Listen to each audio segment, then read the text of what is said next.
a lot of buyer ads too, but and our team did 50 million in 100 transactions last year. So what we try to focus on with our buyer and seller ads is offering something in return to the customer. So we're not just saying, hey, check out this open house, or hey, check out our new listing. We're saying, hey, here's our new listing, and if you'd like to receive, a list of homes in a 500K or less in Montclair, which is a sweet spot, right? Sign up for our mailing list or something along those lines. So we're offering value, and whenever we run ads that give something back, as opposed to just kind of like showing off what we're doing, we receive a lot more engagement and capture a lot more information. So it's about giving something to the consumer, making it about them, not so much yourself. Well, and Christina, so you've actually, sort of seen how agents struggle a little bit on how to understand their strategy. And one thing that we had talked about was sometimes agents are asking the wrong things about how to create the strategy. So give us a little bit of an idea about some of the wrong things to do with a Facebook ad strategy. Well, actually, it's more about asking the wrong questions. Yeah. You get a lot of agents that are, what's the perfect ad to run? How much should my budget be? And those are all great questions, but it really needs to start with, who's my consumer? And no, it's not just buyers and sellers, it's who's your specific avatar. Like he referenced a certain price point in a certain town. That is the seller or the buyer that he's going for in that ad. So you need to narrow it down. Who is the person that this ad needs to reach? Not just in targeting, but in verbiage. What are they looking for? What are their problems that they need to solve? And in reality, there are sources out there that provide the data, the listings, the home values. So what other problems does the consumer have that's not being answered? And that's where you get into providing that for them to get them to come into your funnel, into your database. Right. So Noah, we talked also too, and along the lines of having that strategy. It's not just about having a Facebook strategy, but it's also making sure that that works with your specific marketing strategy. So I'm sure you talk with clients a lot about how does this fit into your overall marketing strategy? Maybe you can touch on that just a little bit. Yeah, that's exactly it. You want your ads to really kind of be, fitting in with everything else you're doing, and Facebook provides such a unique opportunity to do that. Christina said, know your audience. Facebook gives you that opportunity to reach that audience. It's so unique because the targeting is so specific that it's not something you can do with TV, with magazines, with newspaper ads. You can really find that audience very specifically on Facebook and really use it to just bolster your advertising strategy as a whole. Great. So what I really want to talk about is kind of the things that you need to do to get started with Facebook ads. One thing that I would like to know about, we're putting money into Facebook. So that's the big question is, what portion of my marketing budget should I be applying towards Facebook? And what are we starting to see in the return of the investment? We can read a ton of articles about what we can do and what other people are seeing, but specific to the real estate industry, how do we budget for that and how do we get it started?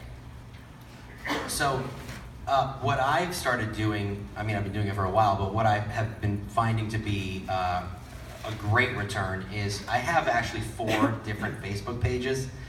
One is for millennial home buyers moving from Hoboken or New York to Montclair, New Jersey. One is our main team page. One is a page for my town, so Bloomfield, New Jersey, real estate. And then one is a page for the whole county.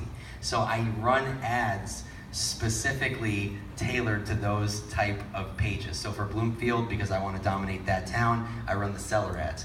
For my millennial page, which is called From City to Suburb, I run my buyer ads. And then for our team page, it's more informative and we post our new listings and so on and so forth. But I feel like if you have a Facebook page like Anytown USA Real Estate Market, and you just target sellers or buyers through that, like have a purpose for your page, and then target them specifically, and then really make the ads like you're running an advertisement, like in a magazine. So pick a beautiful photo, have the right ad copy, look up words that jump out at people, like speak to them. What are they trying to do? Why do they want to move? So those are just a few little things that we've been doing that we've been finding have really been working for us. And how about the budgeting? So the budget. So for me, I do $7 a day. I feel like that's That's like the perfect amount. $7 a day for like 5 days. So anything more than that, it starts to become spammy. So do it for $7 a day. Really target down in the ads manager who you want to reach. So I have $500,000 price point. I'm going to reach Hobokenites and Manhattanites between the ages of 28 and 40 because that's, you know, the first time home buyer in my neighborhood. You can even target people who just got married, who are engaged, you know, what their net worth is. You know, I mean, you can really get it down. So like, I'm gonna target maybe 5,000 people at once. I don't wanna target 1 million people. I wanna target that specific 5,000. So $7 a day is like my sweet spot. $35 for 5 days really works. Every time I do that, I get at least 25 leads. And if it's a buyer, I've been known to convert like at least 2 or 3 of those who are ready to pull the trigger right then and there.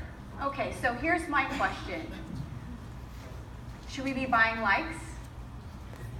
Christina, I'm going to have you answer that because I know what your answer is going to be. But there's that choice, right? Should I be buying likes for this business page? Is that a good strategy?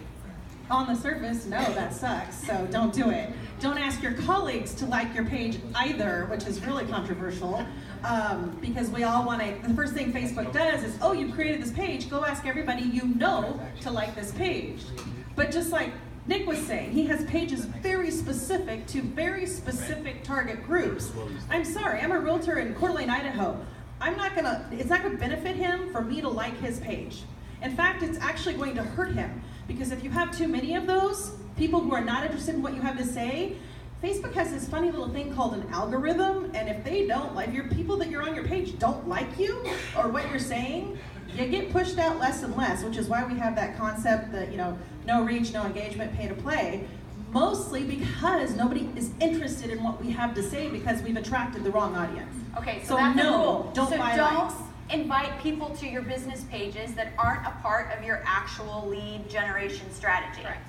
It's not your friend. It can be your friends if they're in your area and they're going to help you lead generate, but don't invite all your real estate friends on the West Coast, kind of a thing. And just to tack onto that, coming from the agency side, I'm in communication with some Facebook reps that we go through, and they actually advise against doing like ads themselves, even though they give you that opportunity. What they tell us, and it's a great point, any post that you push out has a like your page button on the top right That's what I was corner. saying, yeah. So any post you do is already a like ad. If you're creating great content and somebody appreciates it, they'll like your page. And to Christina's point, it's going to be people who you want to like your page. It's going to be people who are relevant to you. I do have to interject on that.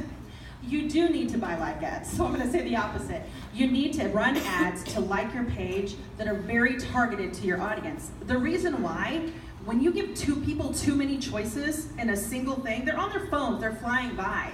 If they click like on that post, they're not going to think to go back and click like on your page. So you want to drive likes to your page that are targeted because they engage with your content, and when they engage with your content, it raises your content in the newsfeed of other people. So it's great to have that activity going. I'm going to pause just for 1 second. For everyone that's in the back, standing room only, we still have some seats that are available up near the front, so feel free to kind of wander up here and get some seats. There's some over here on the side and over there as well. Nick, I just go for it. wanted to add to that too. Recently, you know, the Powerball was huge, right? It's like $1 billion or something. And my page just got flooded with people asking you to like their page because they bought 1,000 Powerball tickets, and if you like their page, they're gonna split the winnings with you. I mean, okay, so let's say that I did like the page because I wanted to split the winnings with the guy. After that, I don't care about your page. So don't run those ads. I don't want 500 people who like my page because they want to win $1 billion. I want 500 people who like my page because they want to buy real estate in that area. Yeah, so don't run contests to get page likes. Unless it's relevant. If it's not, Right. you know. Exactly. So let's talk about the difference between a boosted post and actually going in and using the Power Editor and building an actual ad. There's a strategy to actually building an ad, and as you know, many of you can do, you know, the Facebook status updates, and you have that option to boost a post, and you can throw money at that. But there's a difference between boosting a post and actually creating an ad. So let's talk a little bit about the difference between that. You know, I can go between you all and see what works, what doesn't work. Because your first thing that you do when you create that update is you want to hit boost post. So there's some actual things, use that in a good way and not so Well, good way. Facebook has this great little thing that tells you your post is getting more engagement than everything, and so the first thing you want to do is go, oh yeah, I want to spend some money on that.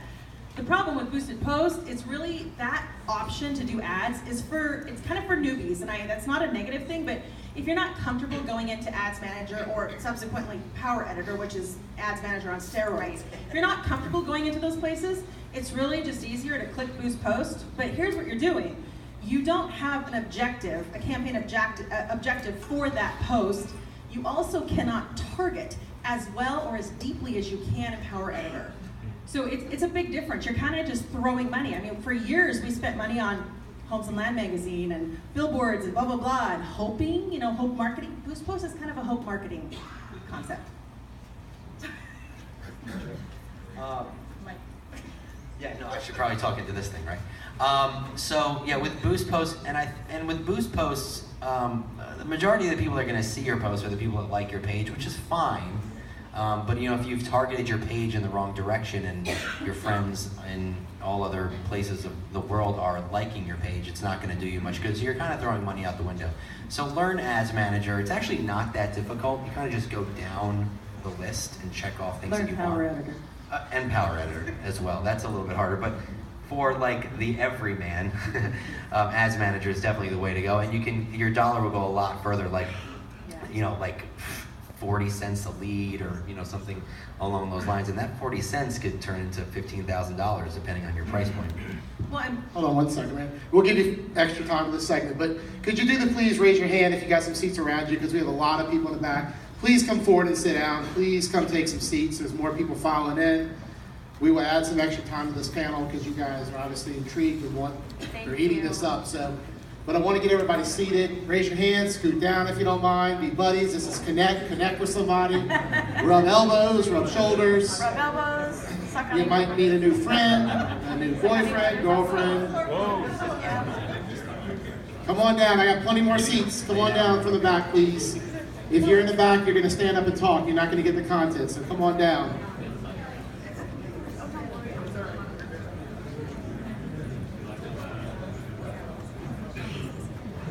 Anybody else want a seat from the back?